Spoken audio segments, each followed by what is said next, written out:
যারা এই মুহূর্তে দেখছেন এবং পরে এই লাইভটি দেখবেন সবাইকে আসসালামু আলাইকুম। সকলের প্রিয় লাইভ আড্ডা উসাব ক্যারিয়ার আড্ডা পর্ব ৭ নিয়ে হাজির হয়েছি আমি সাবিকুন্নাহার বৃন্তি। আর্মি বিশ্ববিদ্যালয়ের একমাত্র সম্মিলিত platform army university student alliance of Bangladesh সংক্ষেপে উসাবের পক্ষ থেকে সবাইকে শুভেচ্ছা জানাচ্ছি। অনুষ্ঠানের মূল পর্ব শুরুর আগে জেনে নেওয়া যাক আমাদের উসাব সম্পর্কে সংক্ষিপ্ত পরিচয় পর্ব। উসাবের একসাথে পথচলা শুরু হয় ২০১৫ সালের ৬ জুলাই বাউটের নাটোরে শ্রদ্ধেয় বড় ভাই এস এম আতিকুর রহমান আতিক ভাইয়ের সাথে হাত ধরে, এবং তার সাথে ছিলেন বায়াস্ট কুমিল্লার সাবির রহমান অমি ভাই এবং বাউস সৈয়দপুরের লিমন হোসেন ভাই। ওনাদের এই মহৎ উদ্যোগকে আমরা সাধুবাদ জানাই। আমাদের ক্যাম্পাসগুলো সম্মিলিত গ্রুপ ৩টি: উসাব কমিউনিটি, উসাব ক্যারিয়ার জোন এবং উসাব অ্যাডমিশন হেল্পলাইন, এবং এই তিনটির অফিসিয়াল পেজ থেকে আপনারা সবাই আমাদের লাইভটি সরাসরি দেখতে পাচ্ছেন। সব গ্রুপের লিংক কমেন্টে দেওয়া আছে, সবাই জয়েন হবেন এবং অন্যদেরকে ইনভাইট করবেন। আমি ধন্যবাদ দিতে চাই উসাব প্যানেলে যারা আছেন তাদের প্রত্যেক অ্যাডমিন এবং মডারেটরগণকে যাদের নিরলস প্রচেষ্টায় উসাবের এই পথ চলা এবং যাত্রা শুরু হয়েছে, যার আজকে পর্যন্ত সুন্দরভাবে পরিচালনা করে যাচ্ছেন। ভিউয়ার্স, আর দেরি না করে আজকের প্রোগ্রামের গেস্টের সাথে পরিচিত হব। আজ আমাদের সাথে গেস্ট হিসাবে বাংলাদেশ সেনাবাহিনী প্রকৌশল ও প্রযুক্তি বিশ্ববিদ্যালয় কাদিরাবাদ সেনানিবাস নাটোর সংক্ষেপে বাউটের সিসি বিভাগের প্রথম ব্যাচের শিক্ষার্থী ইমরান আহমেদ শৌকত ভাইয়া উপস্থিত রয়েছেন। বর্তমানে তিনি নিজ কোম্পানি বুকশেল 365 এর ফাউন্ডার এবং সিইও।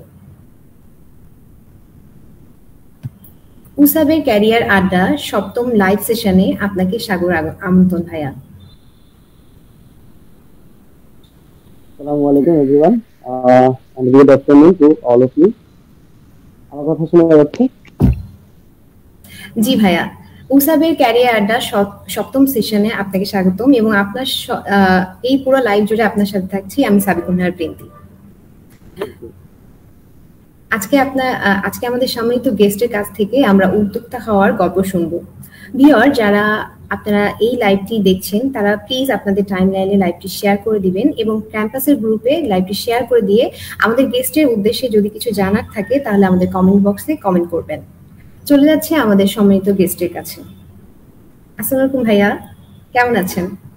ওয়ালাইকুম আসসালাম, আমি আছি আলহামদুলিল্লাহ ভালো আছি। তুমি কেমন আছো? এই তো আলহামদুলিল্লাহ ভাইয়া, অনেক ভালো আছি। প্রথমেই ভাইয়া জানতে চাইবো আপনার ভার্সিটি লাইফ সম্পর্কে।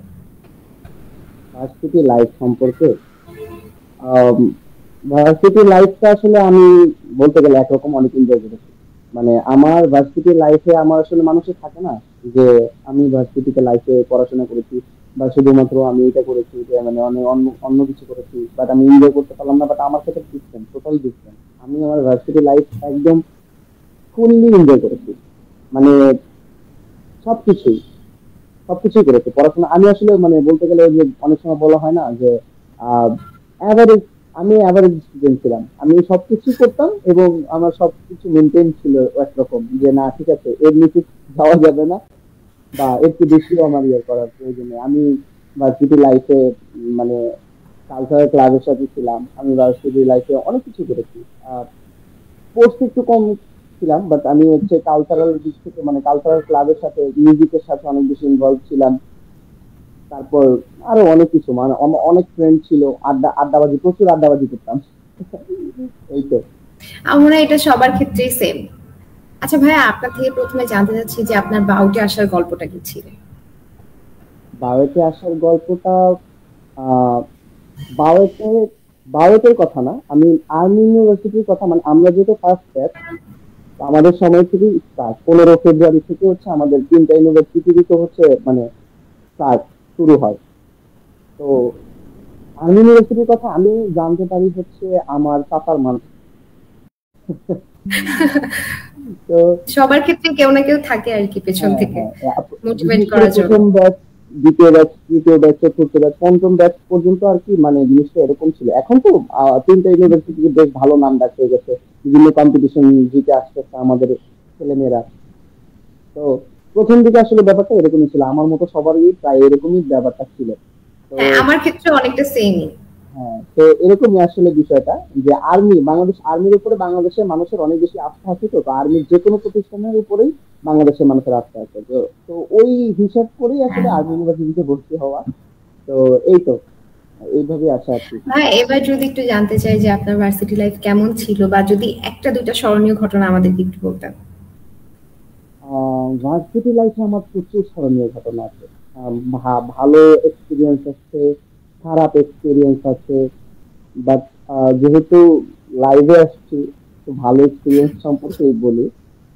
তো ভালো এক্সপিরিয়েন্স হচ্ছে আমাদের র্যাকদের মধ্যে আমার আমার ওইটা হচ্ছে আমার মানে মানুষের কিছু মেমোরি থাকে না, যে মানুষ মেমোরি গুলো মানুষ রিকল করতে পছন্দ করে, বারবার সেই মেমোরি গুলো নিয়ে সে এক্স্যাক্ট। হেঁটে বেড়ায়।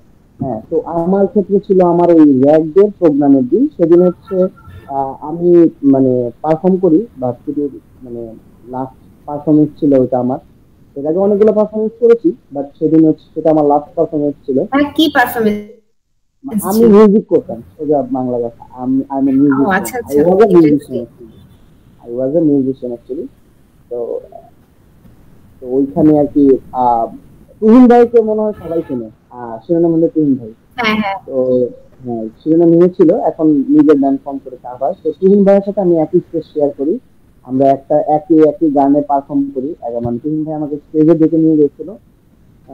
এই তো, এটা হচ্ছে আমার মানে লাইফে one of the best achievement আমার বলা যেতে পারে, যে আমি তুহিন ভাইয়ের সাথে একই স্টেজে শেয়ার, মানে একই স্টেজে গান গেয়েছি এবং একই স্টেজ শেয়ার করেছি। এবং আহ তুহিন ভাই নিজে আমাকে ডেকেছে, এটা হচ্ছে সবচেয়ে বড় অ্যাচিভমেন্ট আমার জন্য ভার্সিটি বুঝতে লাইফে, পেরেছি। স্কুল ভার্সিটি লাইফে 4 বছরে। এই মেমোরিটা হচ্ছে আমার সবচেয়ে বেশি, আমি মানে এটা এটা ছবিগুলোও আমি বারে বারে পোস্ট করি ফেসবুকে। বুঝতে পেরেছি। আচ্ছা ভাইয়া, যদি আপনাকে বলি যে আপনার ভার্সিটি লাইফে সব থেকে পছন্দের টিচার কে ছিলেন, বা তার কোন জিনিসটা আপনার সব থেকে বেশি ভালো লাগতো? পছন্দের টিচার, আম, আমি থাকা অবস্থায় অনেক টিচারই ছিল যারা অনেক ভালো ছিল। আমি একজনের নাম বলতে গেলে তো আসলে হবে না, আহ, দুই তিন জনের কথা বলতে হয়, মানে অ্যাটলিস্ট দুই তিন জনের কথা বলতে হয়। সব টিচারই মোটামুটি ভালো ছিল। আমার আমার সাথে টিচারদের মানে অনেক ভালো ছিল, মানে আমি বলতে মানে আমাকে সব টিচারে কেমন যেন মানে কোনো একটা কারণে তারা আমাকে অনেক স্নেহ করতো, বকাঝকাও সবচেয়ে বেশি দিত। বাট আমি সেটা ফিল করতে পারতাম, মানে ওই সময় হয়তো ফিল না করতে পারলে এখন বুঝতে পারি যে আসলে ওনারা আমাকে অনেক মানে অনেক দিক থেকে সেভ করেছে, সোজা বাংলা কথা, অনেক ভাবে সেভ করেছে অনেক টিচার। আমি নাফিস স্যারের কথা বলতে হবে আমার। আহ, তবে আমার একদম নিজের ডিপার্টমেন্টে যদি সবচেয়ে প্রিয় টিচারের কথা বলতে হয়, যে যার পড়ানোর স্টাইল ভালো লাগতো আমার, যার পার্সোনালিটি আমার সবচেয়ে বেশি ভালো লাগতো, সেটা হচ্ছে রূপক স্যার। উনি এখন নেই, উনি এখন কানাডাতে আছে। ম্যাম এবং স্যার দুইজনই কানাডাতে আছে। তো তারপরে আরো অনেক স্যার আছে, যেমন নাফিস স্যারের কথা আমি প্রথমে বললাম। উনি আমার হলের হল মানে ছিলেন স্যারের আসলে কোন, মানে যদি আমি স্পেসিফিকলি রূপক বলতে স্যার। বলি। জি। রূপক স্যার হুম। রূপক স্যার বিষয়টা হচ্ছে উনি এমন ভাবে পড়াতেন একটা জিনিস, যে মানে হয় না যে যে জিনিসটা তোমাকে পড়াচ্ছে, পড়ানোর পরে মনে হচ্ছে যে না ঠিক আছে আমি বুঝতে পেরেছি, আর আমার আর এটা পড়ার প্রয়োজন নেই। ঠিক আছে, একবারে মানে পড়া আমি হয়ে গেছে আর কি। একবারে পড়া হয়েছে, মানে উনি এমন ভাবে পড়াতেন যে জিনিসটা মাথার মধ্যে ঢুকে যেত, মানে অ্যাজ এ টিচার হিসাবে। আর যদি পার্সোনালিটি ওয়াইজ বলতে যাই, তাহলে উনার পার্সোনালিটি খুবই সুন্দর, মানে অসাধারণ পার্সোনালিটি ছিল। এবং উনি স্টুডেন্টদের সাথে অনেক বেশি ফ্রেন্ড ছিল। বা আমাদের ইউনিভার্সিটির যে প্রোগ্রামিং ক্লাব, এখন যেটা কম্পিউটার সোসাইটি, আর এইটার সত্যি কথা বলতে গেলে এইটাকে হচ্ছে মানে আহ, কি করে, কুমার কি করে, মাটি দলা করে ওইটাকে একটা কিছু বানায়, একটা হ্যাঁ, টব কিছু বানায় বা শেপ কিছু দেয়। একটা বানায়, একদম শেপ দেয়। তো রূপক স্যার ছিল হচ্ছে আমাদের ওই সিএসসি টাকে হচ্ছে একটা শেপ দিয়ে গেছে উনি। ঠিক আছে, বুঝতে যে পেরেছি। উনি হচ্ছে হয়তো বা রং মানে পুরোপুরি শেষ করতে পারে নাই, বাট ওই জিনিসটাকে একটা শেপে এনে দিয়ে গেছে রূপক স্যার। তো উনার পার্সোনালিটি, উনার স্টুডেন্টদের সাথে উনার যে বিহেভিয়ার বা উনার যে ইন্টারাকশন, উনার যে কমিউনিকেশন ছিল, ওই জিনিসটা আমাকে অনেক বেশি ইনফ্লুয়েন্স করেছে, অনেক বেশি। তারপর আরো অনেক টিচার আছে, যেমন আলামিন স্যার আছে, এখনো আছে আলামিন স্যার, নাফিস স্যার আছে। এরা মানে আমাকে অনেক অনেক অনেক দিক থেকে অনেক হেল্প করেছে। এবং তারা আমাকে অনেক সময় বকা দিয়ে হলেও হোক, মানে কোনোভাবে শাসন করে হোক, তারা আমাকে ঠিকভাবে গাইড করার চেষ্টা করছে। আমি জানি না আমি কতটুকু তাদের কথা শুনতে পেরেছি, কিন্তু তারা আমাকে অনেক বেশি হেল্প আমার করেছে। মনে হয় আপনি শুনতে পেরেছেন, এর জন্যই হচ্ছে আজকে এই পজিশনে আছেন, আমার কাছে যেটা মনে হচ্ছে। আচ্ছা ভাই, আরেকটা জিনিস যদি আমি জানতে চাই যে ভার্সিটিতে পড়াশোনার পাশাপাশি কোন অ্যাক্টিভিটিস গুলো আসলে মানে কি কি অ্যাক্টিভিটিস জরুরি বা করা উচিত? উম, পড়াশোনার পাশাপাশি পড়াশোনার পাশাপাশি ক্লাবিং অবশ্যই করতে হবে ক্লাবগুলোতে। এখন আসলে ডিপেন্ড করে যে আমি কোন ক্লাবে যেতে চাই। এটা আসলে ডিপেন্ড করে যে আমি আমার লাইফে পরবর্তীতে কি করতে চাই। এটা যদি কেউ চিন্তা করে থাকে তাহলে তার জন্য জিনিসটা মাছ মোর ইজি। যেমন আমার জন্য মোটে ইজি ছিল না, ঠিক আছে, কারণ তখন মাত্র প্রথম প্রথম ক্লাবগুলো ফর্ম করতেছিল। আমি আসলে তখন আমার আসলে এইভাবে গাইডলাইন দেওয়া, ওই যে বললাম যে তারা যতটুকু দিয়েছে, ঠিক আছে। তো প্রথম ফার্স্ট ব্যাচ স্টুডেন্ট হিসেবে অনেক কিছু আমি ওইভাবে পাইনি, যেটা এখন অনেক অনেক স্টুডেন্টরা পরে পাচ্ছে। তো আমি এটা একটু ব্রিফলি বলি। পড়াশোনার জি ভাই। পাশাপাশি হচ্ছে পড়াশোনার পাশাপাশি আমার যেটা মনে হয় যে প্রত্যেকটা স্টুডেন্টের উচিত শুধুমাত্র বইয়ের মধ্যে বা পড়াশোনার কোর্সের বিষয়ে মুখ ডুবিয়ে না রেখে বাইরের অনেকগুলো বই পড়া, অনেক রকমের বই পড়া, ভেরিয়াস টাইপের বই পড়া।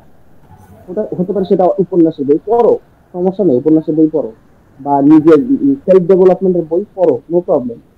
তারপরে আরেকটা জিনিস করা যেতে পারে, ক্লাবের কথা যেটা বললাম, এখন প্রত্যেকটা টিম, বিশেষ করে আর্মি 3টা ইউনিভার্সিটিতে ক্লাব গুলো বেশ অ্যাক্টিভ। আমি দেখি, আমি বিভিন্ন পোস্ট দেখি এবং অনেক জুনিয়রকে আমি ফলো করি।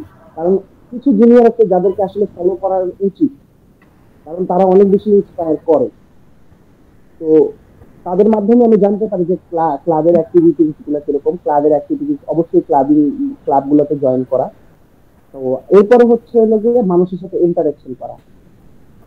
আমি সবসময় একটা কথা বলি, যার কমিউনিকেশন স্কিল খারাপ, সে যত ভালোই করুক না কেন তার নিজের ফিল্ডে, সে কমিউনিকেশন স্কিলের জন্য পিছিয়ে থাকবে, কখনো আগে যেতে পারবে না।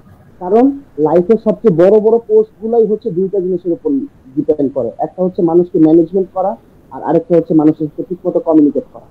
এই দুইটা জিনিস যে করতে পারবে না বা যার মধ্যে থাকবে না, সে তার উপরে উঠতে কষ্ট হবে। এই জিনিসটা আমি ফিল করতে পেরেছি লাস্ট কত 1-2 বছরে, বিশেষ করে লাস্ট 2 বছরে।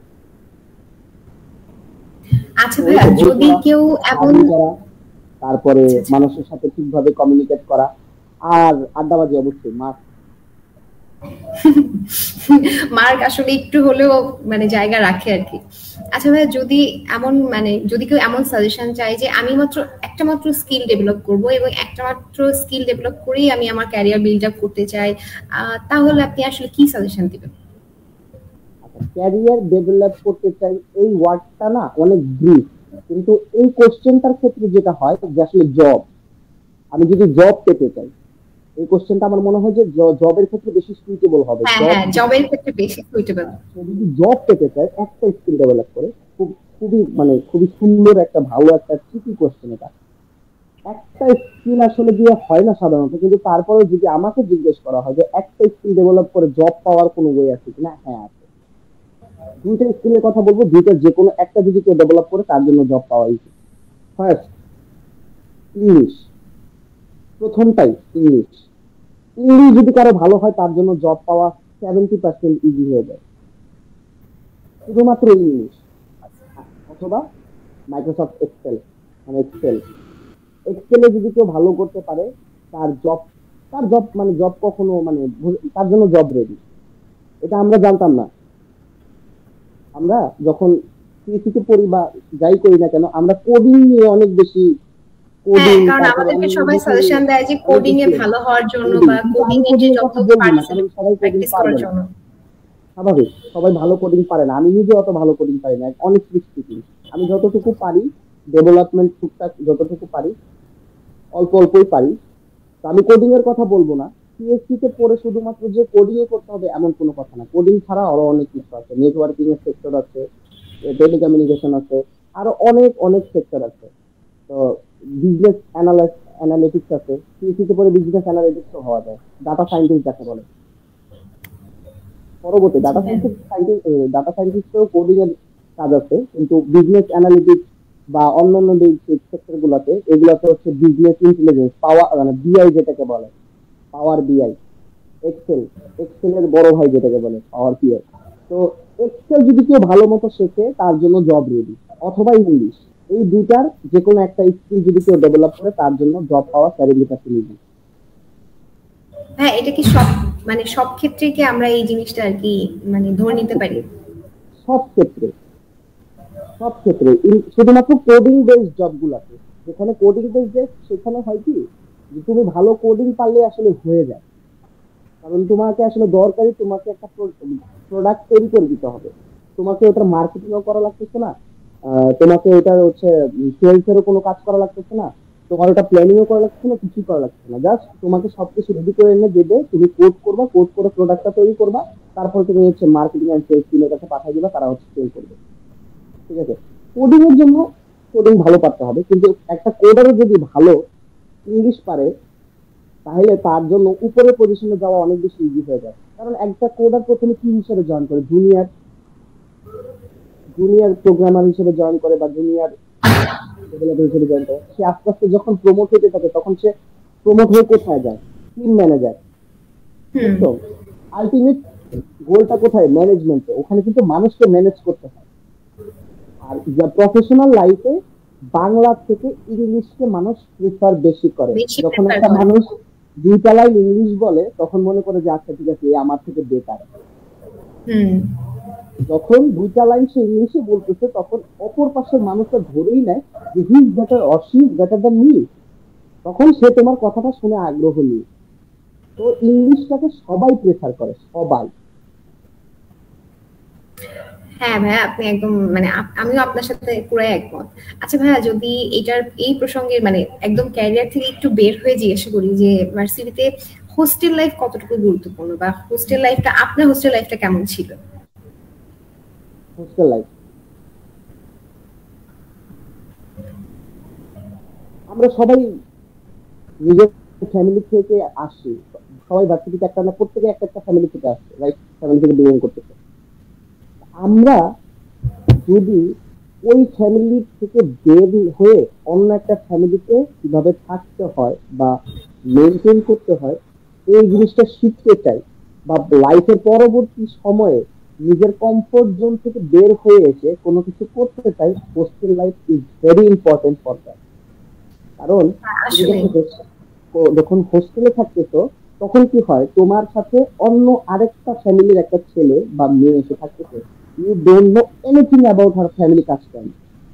ঠিক আছে, কিন্তু তোমাকে তার সাথে মেনটেন করে চলতে গেলে তাকে তোমার বুঝতে হবে, তাকে তোমার জানতে হবে, তাকে তোমার শিখতে হবে, তার অনেকগুলো, সে কোন বিষয়ে রেগে যাচ্ছে।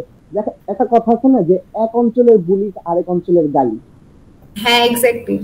ঠিক আছে, তো এইটার ক্ষেত্রে কি হয়, তোমাকে না জানতে হচ্ছে যে আসলে ও কোন বিষয়টাতে রেগে যাচ্ছে বা ও কোন বিষয়টাতে আমার সাথে ভালোভাবে মেনটেন করতেছে। তো এই কি বললেও বেশি খুশি হবে। হ্যাঁ হ্যাঁ হ্যাঁ, এক্স্যাক্টলি। তুমি কি বললে তুমি ওর সাথে ভালোভাবে মেনটেন করে চলতে পারবা। আসলে আমরা লাইফে সবাই মেনটেন করি, ফ্রেন্ডশিপ বলো, যে কোনো রিলেশন বলো, সবকিছুতেই না মানুষের সাথে মানুষের মেনটেন করে চলতে হয়। যদি মেনটেন না করতে পারে তাহলে ওটা ফ্রেন্ডশিপ রিলেশনশিপ হোক, ভাই বোনের রিলেশনশিপ হোক, যেটাই হোক, কখনো থেকে না। ঠিক আছে, মেনটেন করতে হয়। তো মেনটেন করতে হলে মানুষকে বুঝতে হবে, মানুষকে জানতে হবে। আর পৃথিবীতে সবচেয়ে কঠিন কাজ হচ্ছে মানুষকে মেনটেন করে চলা। আচ্ছা হ্যাঁ, এবার যদি আমরা একটু আমাদের কমেন্ট থেকে কিছু কমেন্ট পড়ি তাহলে আপনার তো অনেক ফ্যান ফলোয়ার দেখতে পাচ্ছি, আমরা দেখতে পাচ্ছি যে হাসিব শান্ত বলেছে যে যদি ভাইয়ার কাছ থেকে একটি গান শুনতে, মানে গান যদি শোনা যায় ভাইয়ার থেকে। তারপর দেখতে পাচ্ছি শাহরিয়ার ইসলাম বলেছে বেস্ট সাপোর্টিভ পারসন আমার দেখা, যে কোনো বিষয় অল টাইম হেল্পফুল। এবং দেখতে পাচ্ছি আসিফ সাজ্জাদ আবির লিখেছে good advice, I also agree with both host and speaker. Thank you so much. ভাই আমরা কি আপনার থেকে গান শুনতে পাবো? না, আজকে আসলে গান নিয়ে করব না, আমি অন্য আরেকদিন আরেকটা লাইভে আসবো, প্রবলেম নাই, ওইটা অন্য জিনিস। আমরা হয়তো আমাদের লাইভের শেষে একটু আপনার থেকে গান শুনতে পারি। আচ্ছা, সেটা পরে দেখা যাবে, আপাতত আমরা একটু লাইভটা সামনের দিকে আগাই। হ্যাঁ, সেটাই আমাদের যেহেতু সময়ের একটু হ্যাঁ, মানে হিসাব আছে, সেক্ষেত্রে আমরা যদি এবার একটু আপনার পথ চলা বা আপনার জীবনের দিকে একটু যদি ফোকাস করি, তাহলে ভাইয়া আপনি একজন সফল উদ্যোক্তা এবং আপনার কোম্পানির নাম হচ্ছে সফল বলা যাবে না, বুকশেলফ। আমি এখনো সফল না, সফল না, আমি এখনো বাট আমাদের চালিয়ে কাছে যেতেছি। আপনি এখন সফল আর কি। আমরা যদি ধরে নিই বা আমি যদি ধরে নিই, তাহলে আপনার যে কোম্পানির নেম বুকশেলফ 365, এটার ব্যাপারে যদি একটু আপনি বিস্তারিত মানে কিভাবে শুরু করলেন বা কিভাবে আপনার সবকিছু স্টার্ট হলো। আচ্ছা, বুকশেলফ 365 সম্পর্কে যদি একটু বলি, তো আমিও না সর্বপ্রথম একটা কথা বলি যে মানুষ যেটা দেখে, একজনকে যেটা করতে দেখে মানুষ ওইটাই করতে চায়। ছোট বাচ্চা যখন দেখে যে তার বাবা নামাজ পড়তেছে, কেউ কি করে, তার কিন্তু ওযু করা লাগবে, প্রপারলি ড্রেস আপ হওয়া লাগবে, এগুলো কোনো কিছু নামাজ কিন্তু তার পড়তে যায়। থাকে না। কেউ কিন্তু নামাজ পড়তে যায়। তো প্রতিটা মানুষই না এরকম, যখন কোনো কিছু নতুন কিছু দেখে বা নতুন কিছু চাকচিক্যপূর্ণ দেখে তখন সেটার প্রতি দেয়। তা আমি একবার আইএসএসবি রিজেক্টেড, ঠিক আছে, মানে আমি আমার ফেলিয়ার গুলোর আচ্ছা, কথা আচ্ছা। বলি। আমি হচ্ছে 13 নাম্বার ইন্টারভিউতে গিয়ে আমার জব হচ্ছে, মানে আমি 12টাতে ফেল মারছি, ঠিক আছে। 13 নাম্বার ইন্টারভিউতে গিয়ে আমার জব আচ্ছা, হচ্ছে। আচ্ছা। আমার একটা ব্যাংকে জব হয়েছিল, বাট সেটা করোনার কারণে সেটা রিক্রুটমেন্ট প্রসেসই বাদ হয়ে গেছে। এরপরে আমি রাগ করে আর দেই নাই, মানে ওখান থেকে আমাকে পরে আবার কলও দিছিল যে তুমি এসে আবার একটা ভাইবা দাও, জাস্ট শুধু ভাইবা, যেহেতু রিক্রুটমেন্ট প্রসেস মানে রিক্রুটমেন্ট ওই ইয়াটাই বাদ হয়ে গেছে, নতুন করে একটা ভাইবা দেয়। তো আমি আর যাইনি, কারণ ততদিনে বুকশেলফ 365 নিয়ে আমি বেশ ভালোই স্টেবল হয়ে গেছি, যে না আমি এটাই করব। মানে জিনিসটা আমাকে প্রিপেয়ার করতে, সবচেয়ে বড় কথা হচ্ছে এটা। তো ও যেটা ভাই আপনার বলতেছিলাম, মাথায় এই আইডিয়াটা কিভাবে আসলো যে হ্যাঁ হ্যাঁ, এটাই স্টার্ট আপ মানে বলতেছিলাম, উদ্যোক্তা হওয়ার? এটাই বলতেছি, আমার আসলে উদ্যোক্তা হওয়ার কোনো ইচ্ছা ছিল না, কখনোই না। অনেস্টলি স্পিকিং, এটাকে যে উদ্যোক্তা বলে, এন্টারপ্রেনারশিপ বলে, এই জিনিসটা আমি জানতে হচ্ছে 2 বছর আগে। 2 বছর না, আরো অল্প দিন, 1-1.5 বছর আগে হবে। তো বুকশেলফ নিয়ে আমার কাজ করতেছে আমি প্রায় অলমোস্ট 2 বছরের বেশি হয়ে গেছে। সেপ্টেম্বর 2020-এর সেপ্টেম্বর থেকে আমার মাথায় প্ল্যানটা আসে। আমার এখনো তারিখটা মনে আছে। 23 তারিখ আমি একটা ফ্রেন্ডের সাথে এটা নিয়ে কথা বলতেছিলাম, 24 তারিখ আমি তার সাথে এটা নিয়ে কথা বলার পরে আহ এটা যে আরো একটু চিন্তা করি, 25 তারিখ আমি এই জিনিসটা কয়েকজনের সাথে শেয়ার করি, যে যে আমার যে পার্টনার, প্রথম যে কো ফাউন্ডার, যে বুকশেট 365 এর কো ফাউন্ডার সাবিয়া আফরিন দিবা, ওর সাথে আমি জিনিসটা নিয়ে কথা বলি। তো ও বলে আচ্ছা ঠিক আছে ভাই, এটা তাহলে করা যায়, আমরা স্টার্ট করতে পারি। তো তখন ও জব করতো না, আমিও জব করতাম না, কেউ জব করতো না, আর ওই সময় করোনা ছিল। করোনার মধ্যেই আমাদের এটা আসলে মাথায় প্ল্যানটা আসে। আমি আসলে কি হয়েছে, হ্যাঁ। আমি হচ্ছে চাকরির জন্য পড়াশোনা করতেছি, প্রচুর পরিমাণে পড়াশোনা, চাকরির পড়াশোনা। তো বিভিন্ন জবের জন্য পড়তেছি, সরকারি জব। আবারও বলতেছি, আমি নিজেও সরকারি জবের জন্য পড়ছি, ঠিক আছে। আহ, সরকারি তো জবের জন্য তো পড়াশোনা যথেষ্ট মানে ঝামেলার একটা বিষয়। হ্যাঁ, সবকিছুই আছে, ঝামেলা সবকিছুতে মধ্যেই আছে। তো আমি যেটা মানে বলতেছিলাম, সরকারি জবের জন্য আমি পড়াশোনা করতেছি। তো পোস্ট করছি, করতে করতে করতে করতে মনে হলো যে আচ্ছা ঠিক আছে, আমি যে প্রবলেম গুলা ফেস করছি, এই প্রবলেম গুলা না আমি মানুষকে হেল্প করব। মানে actually I was into that, মানে আমার একটা ইচ্ছা ছিল মানুষকে আমি হেল্প করব। আমি এমন কিছু ভিডিও বানাবো বা এমন কিছু কিছু আমি কাজ করব, ছবি পিডিএফ এগুলো আমি মানে মানুষকে সরবরাহ করব, খুবই যাতে মানুষ ইন্টারেস্টিং। পড়তে পারে, ঠিক আছে, আমার নোট গুলা বা আমার ভিডিও গুলো দেখে পড়তে পারে, জানতে পারে, ঠিক আছে। তো এখানে বলে রাখা ভালো, 10 minute school, Aiman Sadiq was a huge influence for me. কারণ ওই সময় আমি তার ভিডিও গুলো দেখতাম, অনেকে সুশান্ত বল, বাট আমার কাছে মনে হচ্ছে যে না, আইমান সাদিক অ্যাকচুয়ালি যেটা করতেছে, অনেকে অনেক কিছু বলে, এখন তার পার্সোনাল লাইফে সে মানুষটা কেমন এটা তো আসলে আমার দেখার বিষয় না, বাট তার মাধ্যমে আমি যদি আমার যদি উপকার হয় তা আমার জন্য ওইটাই এনাফ। আমি অনেক বেশি ইনফ্লুয়েন্স হয়েছি, বিশেষ করে তার ভিডিও গুলাতে উনি যেভাবে কথা বলে, ওই জিনিসটা আমার কাছে খুব ভালো লাগছে। এবং আমি ট্রাই করছি সবসময় যে আচ্ছা ঠিক আছে, উনি যেভাবে কথা বলে আমিও দেখি, একটু চেষ্টা করে আমার দেখি আমি মনে মনে হয় করতে উনি পারি কিনা। সবারই আইডল, সবাই ট্রাই করে যে ওনার মতন করে সবকিছু করার। হ্যাঁ, বিশেষ করে আমার হচ্ছে আমার নিজের কাছে ভিডিও তৈরি করে। পার্সোনালি আয়মান সাদিককে খুবই ভালো লাগে। হ্যাঁ, তো ওই রকমই আমারও প্ল্যানটা ছিল, এরকমই যে আমি এরকম কিছু করব, বাট আমার প্ল্যান এরকমও ছিল না যে আমি 10 মিনিট স্কুলের মতো কিছু করব বা শিখর মতো কিছু করব, এরকমও না, স্কিল এখনো না।